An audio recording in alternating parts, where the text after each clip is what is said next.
আসসালামু আলাইকুম। আপনারা সবাই কেমন আছেন? আশা করি ভালো আছেন। আমি ডাক্তার নাদিরা আক্তার, সৈয়দ হোমিও ফার্মেসির পক্ষ থেকে আপনাদের সবাইকে জানাই স্বাগতম।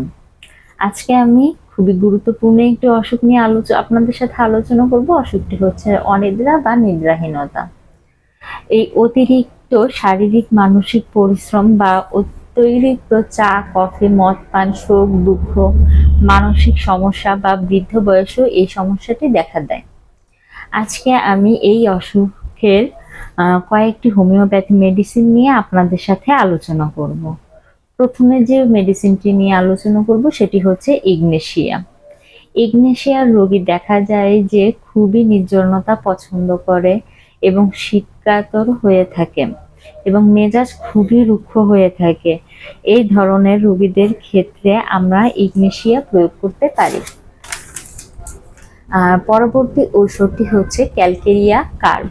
যদি রোগী দেখা যায় যে মোটা থলথলে শারীরিক গঠন হয়ে থাকে এবং মাথায় অতিরিক্ত ঘাম হয়ে থাকে, মাথার ঘামে বালিশ ভিজে যায় এবং সেই ঘামের টক দুর্গন্ধ হয় এবং রোগী শীতকাতর হয়ে থাকে এবং রোগী ডিম খুবই পছন্দ করে।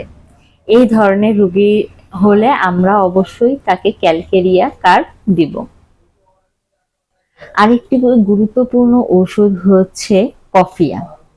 হোমিওপ্যাথিতে দেখা যায় যে যদি কেউ অতিরিক্ত চা কফি পান করে বা আপনার নেশা জাতীয় দ্রব্য পান করে ঘুম হয় না, বা দেখা যায় যে অতিরিক্ত অনুভূতি প্রবণ মতলববাজ, হঠাৎ রেগে যায়, এই ধাতু রোগীদের ক্ষেত্রে কফিয়া বিশেষভাবে উপযোগী। এবং দেখা যায় যে এরা প্রায়ই রাত্রেবেলায় এপাশ ওপাশ করে রাত কাটায় এবং কোনোভাবেই তারা ঘুমাতে পারে না, যদিও বা একটু ঘুম আসে আবার জেগে যায় এবং অনেক ধরনের নানা রকমের কল্পনা করে এরা রাত কাটায়। এদের ক্ষেত্রে কফিয়া বিশেষভাবে উপযোগী।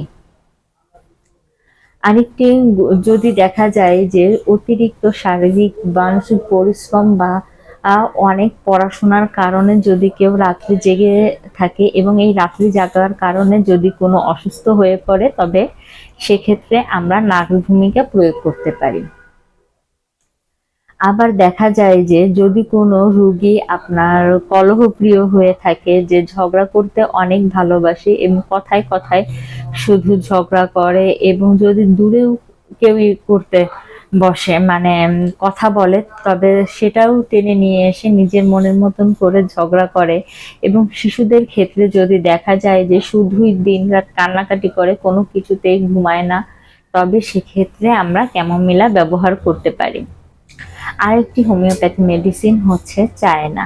যদি দেখা যায় যে শরীরের অতিরিক্ত রক্তক্ষরণ বা শরীরের তরল পদার্থের ক্ষয়জনিত কারণে রোগী হতাশা, দুর্বল এবং বিমর্ষ হয়ে পড়ে এবং প্রায় সে দুর্বল হয়ে থাকে, এই দুর্বলতার কারণে সে রাত্রে ঘুমাতে পারে না এবং না ঘুমানোর কারণে অসুস্থ হয়ে পড়লে চায়না উপকারে আসে।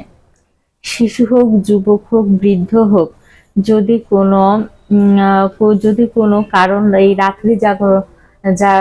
রাত্রি জাগার যদি কোনো কারণ খুঁজে না পাওয়া যায় বা অনেক ওষুধ ব্যবহার করেও যদি কোনো সমস্যার সমাধান না হয়, তবে সেক্ষেত্রে আমরা প্যাসিফ্লোরা ব্যবহার করতে পারি।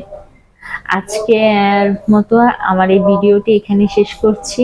পরবর্তীতে আবার নতুন কোনো ভিডিও নিয়ে আপনাদের সামনে উপস্থিত হব ইনশাল্লাহ। আল্লাহ হাফেজ।